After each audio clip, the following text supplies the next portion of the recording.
You are a church photographer and you are taking great images of your services. And now you want to know how can you take those images and use them to take your ministry further and make it more effective. Well, I've got 12 ways that you can use your church photographs to now further your ministry. And we'll cover them coming up today.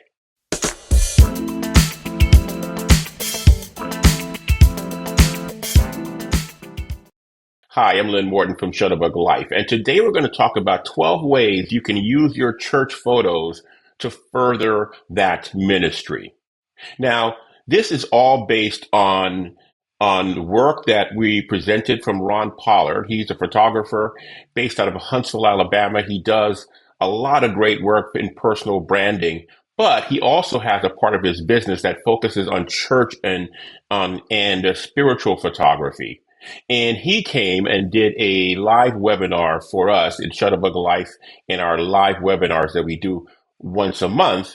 And he laid out how he approaches his church photography in a way that is respectful, that also tells stories, and one that helps him create a ministry rather than just a photography, session where he's just collecting photos.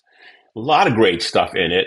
I pulled out my takeaways and put them on a blog post you see there. I'll have a link to the blog post in the description so you can find it, and I'll also link to where you can find our lives. So if you're interested in coming in, participating and listening and learning from one of our live sessions, you can sign up to do that as well. But Ron shared some really good insights with us. If you are a church photographer trying to level up your game, check out the blog post and see some of his suggestions for getting better church photography. Well, today I want to take that concept that Ron started with to the next step and say, what do you do with those images once you have them? Now, in my background, I was a marketing and public relations professional for 15, 20 years. And this is the kind of stuff I did with my clients and or my boss's pictures when we took them. How do we take them and make them into marketing and communication assets? And so we'll talk about how we can do that for your church photos. And that can also help you grow the ministry that you are beginning and make it much more effective and allow you to then hopefully get more resources and do more good with your photographs. Okay. So now, number one, the obvious one is if your church has a website and blog, wow, that's a no-brainer destination for your images. And so some of the best uses there is at the end of a service every week, you can do a recap. I know one church will do like what you missed this week as a short that they released, every Tuesday or Wednesday in the middle of the week. And so you can use your pictures for something like that. So you can also sort of feed into the in case you missed it kind of a approach. So take them and put together a blog post with what you might have missed if you weren't at service this past weekend. So that's an easy way to do it, or just a blog post on just the whole service highlights is another way that you can, use it. I create photo essays, so you can have a lot of great pictures of your parishioners or your the people, your attendees, really just enjoying the service and going in on it, and you can make a gallery out of that and show the energy and excitement and even the transformations that happen during your church service. If you have captured that in a compelling way, my goodness, I would put together a gallery just showing that, and that can also generate excitement and make people want to come back the next week to see what that's like in person. And you do it by just, getting your top 8 to 15, I'd say, 10 or so, and create a post from that or a gallery from that. The post is great because you can write a description to go along with it, and that will help with your SEO. You can put some keywords into that post and just something to help, guide them in what's going on in the service and what you felt the highlights were. Now, You take that and you can, if you have a website where there is a visit page, come see us, or trying to get volunteers to serve, you take those links and link back to that page on your website, and that can also help with the SEO and drive traffic back to those pages also, because if that's where the major recruiting is happening for your church. And the benefits is, this is SEO. This is now you are making your church website something that's going to be more discoverable from people who might just be, Google searching for a new church home. And so making that more discoverable by raising your SEO is a great way to use your pictures to serve the church and your ministry. The second is I would start an email newsletter. These are, I think, they're probably one of the most underused tools for churches. And the way you do it is you get a tool like kit.com. That's the one I use, or you can, there are tons of email management software you can use. I'll put a link to a few of them here on the page. But with these, what you do is you get your members to sign up to be, to get regular messages from you on these pages. And then, you will send out your recap to everyone. So let's say someone misses a church service. They'll get an email with right into their inbox with all the reminders. And so you're always top of mind. And so that's a great tool to use.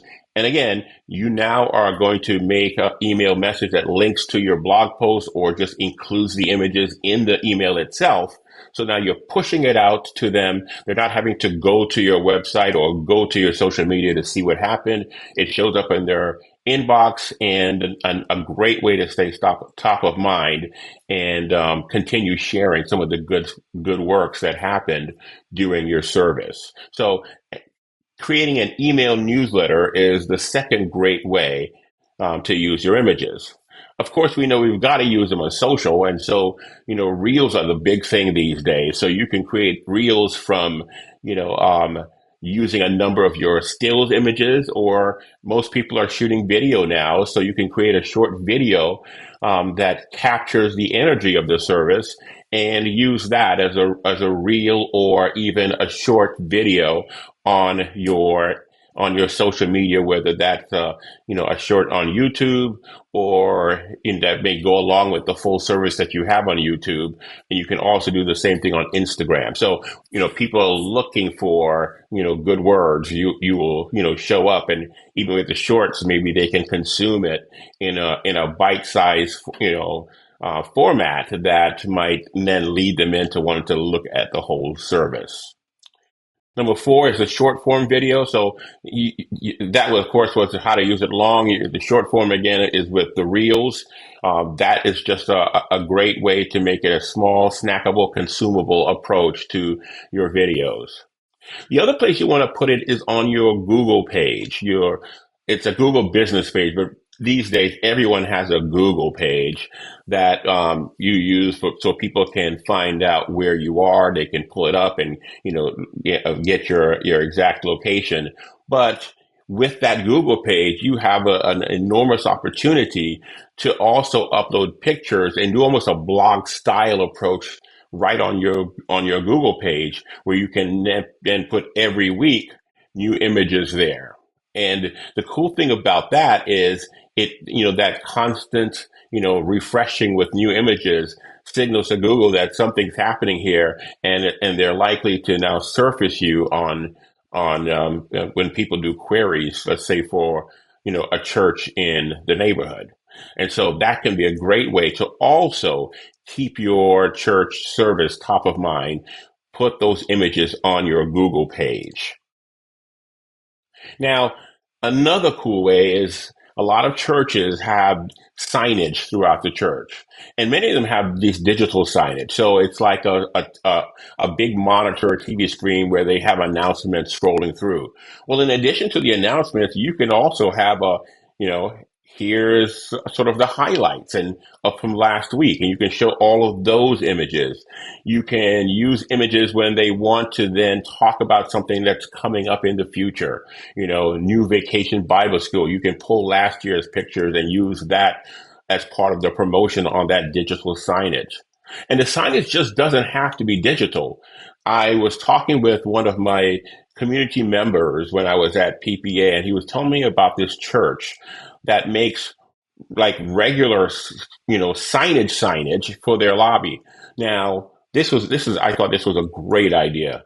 In their lobby, they've got these big poster 30 by 40 images of some of the high impact moments in the church service, with the pastor, with the choir, with the members, all of those just all across the entryway of the church. And so the minute you come into the church, you're greeted with photos that tell you this is a place where, the services are fun and impactful, and people are really, being blessed here.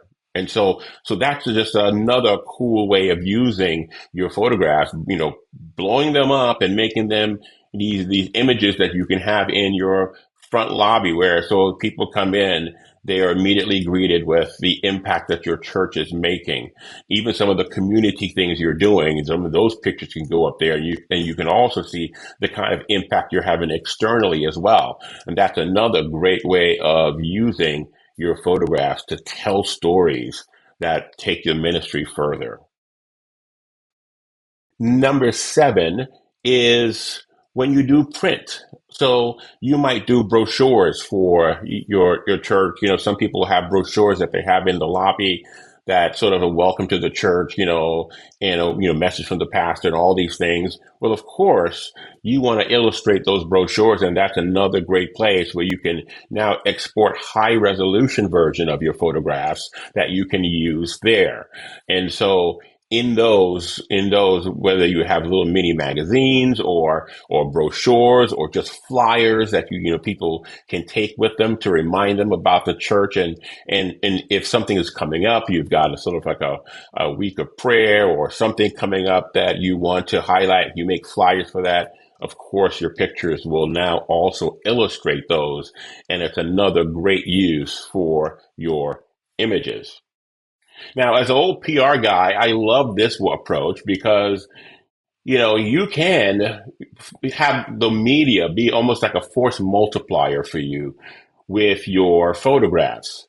And a lot of people don't think about this, but when you do interesting things like community service, like this, I know some churches that back to school will put together, book bags and stuff for kids that they are going to be just giving out to members of the community who need it. In an environment where people are struggling, things like that can capture the media's attention. I would focus on a lot of the community newspapers. They're more likely to run stuff like this. Most places I know have these weekly papers that they throw on your lawn for free.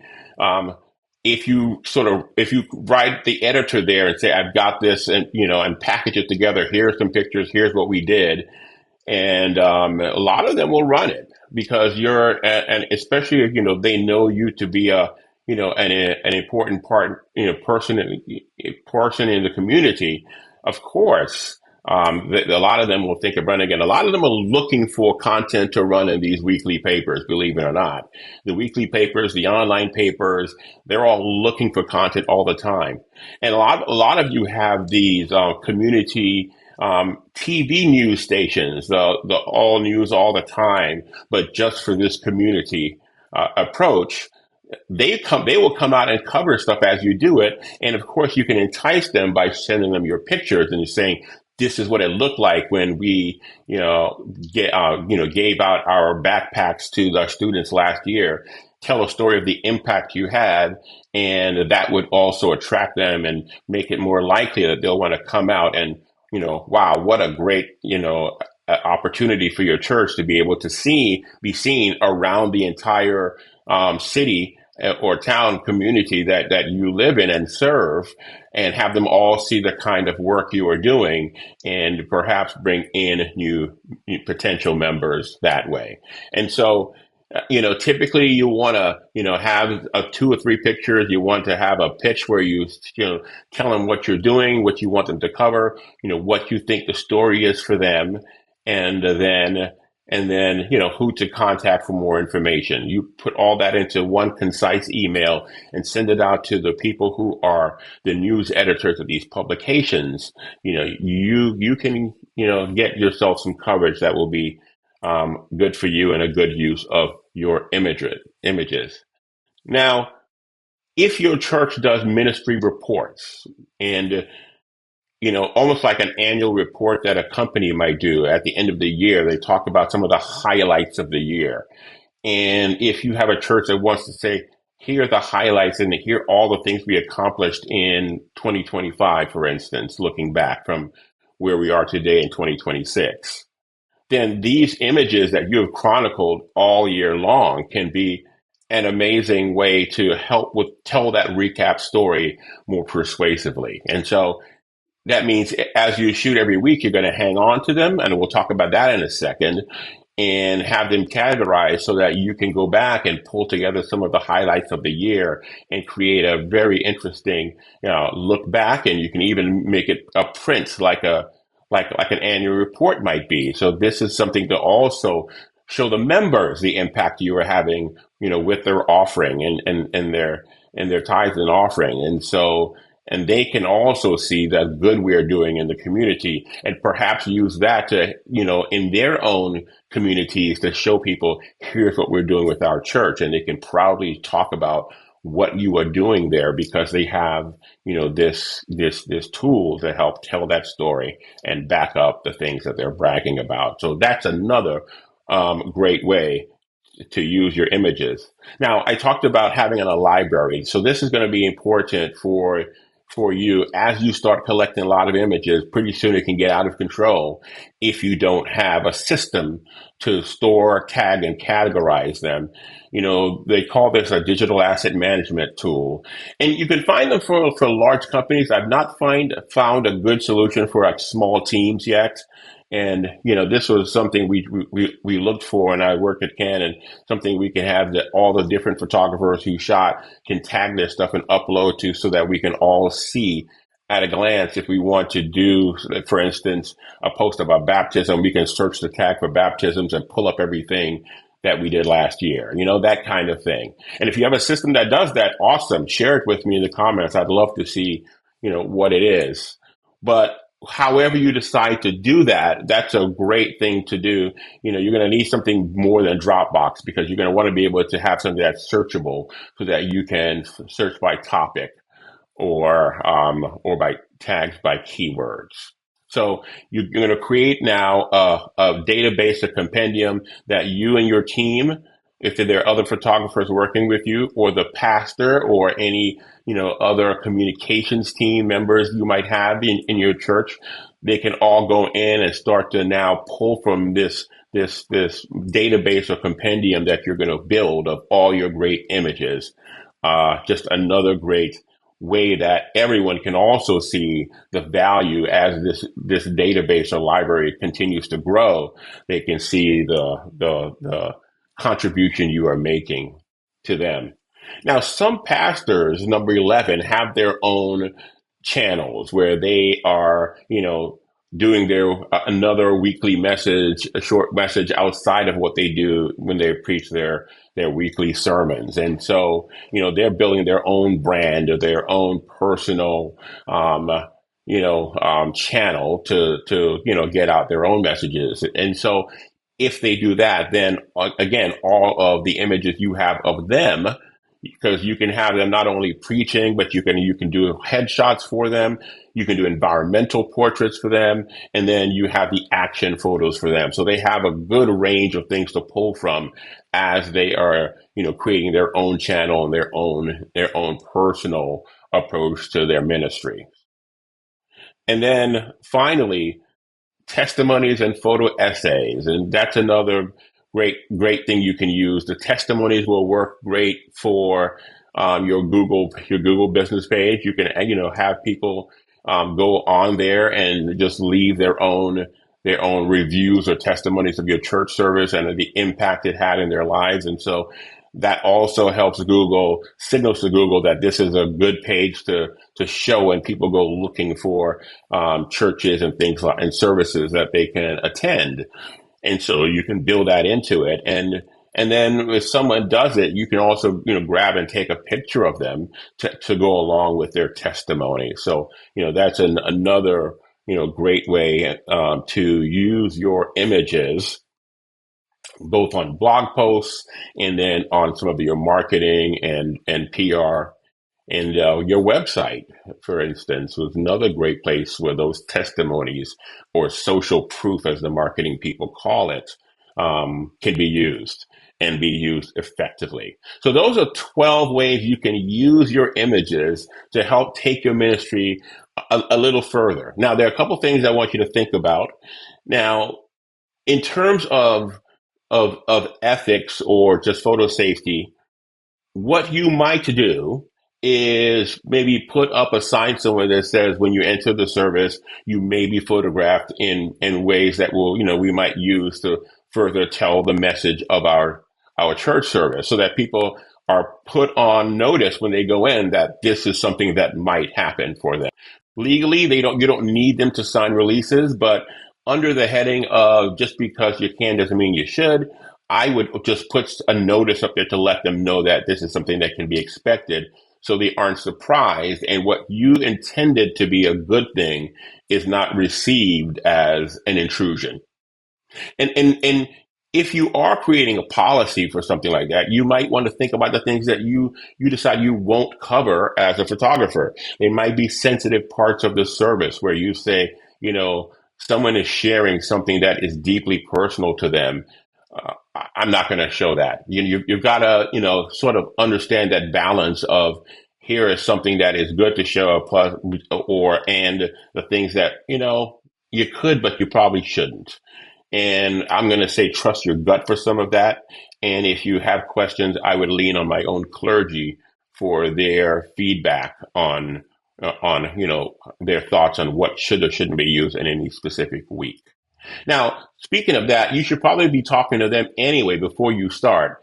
And like before a church service or before a month or something like that, you can maybe have a sit down with them and hear what they think would be important to show in the week coming up or the month coming up and the things they're thinking about that they think would be helpful to help them tell their own story about their ministries.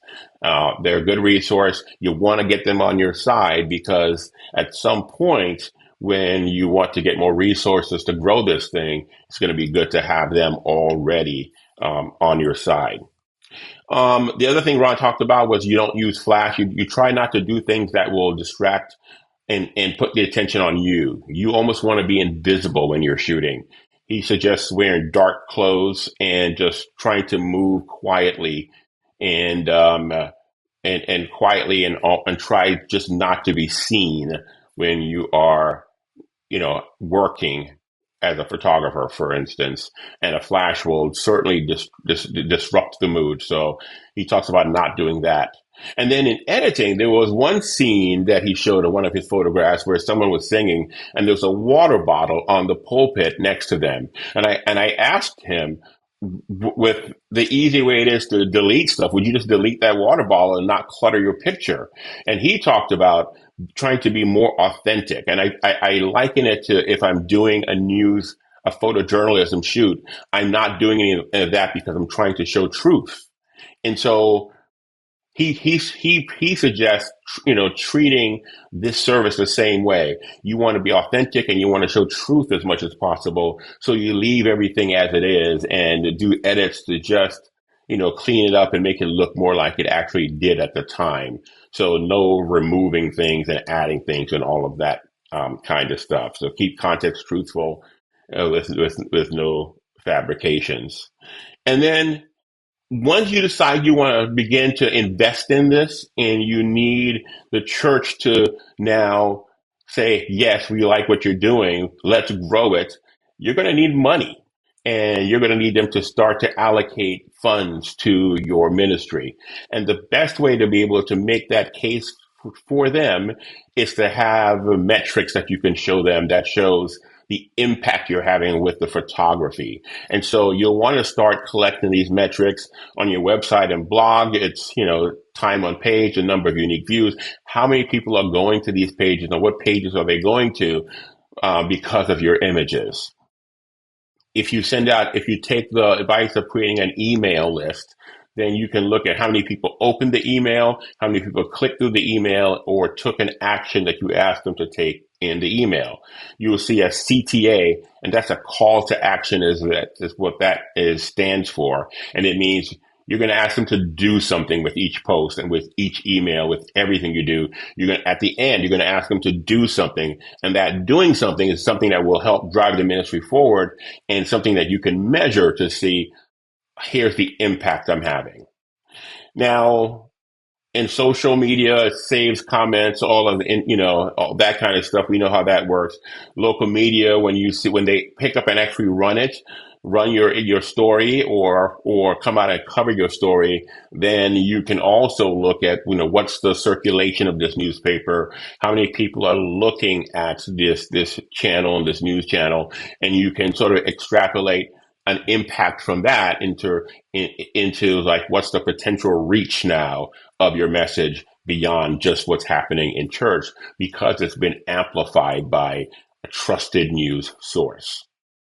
And then if you're doing volunteering and you're using your pictures to help, get more people to come out and distribute food on a weekend or something like that, you can also look at how many people came as a result of seeing one of your posts. You can also just survey them or ask, informally when they're there. And that also you can then document to show here is some more impact of what my photos are doing, so that when you decide I want to put these big pictures up now in the hallway, and that's going to cost some money to create them, you can go back and say, look at the impact we're having, the effect that these images are having in furthering the ministry of the church, and say, now we can take it so much further if we do this. And I found that it's just more likely to get a positive response to those conversations if you can show that you're already having an impact. And then when you're doing that, this is a PR thing. When you're taking pictures, keep in your head what is happening, because when you go back and use these pictures in blog posts and in news articles and things like that, you're going to want to write a caption about what's happening. And if you use the guide of the who, what, when, where, why, then if you can answer those questions in your caption, that makes for a great caption that also now can be searchable through Google and help you with your SEO. So you want to know what's happening, when it happened, if you can, who are the people in the photograph, what was the date it happened, and then the where will be like the location of your church, city and state of your church.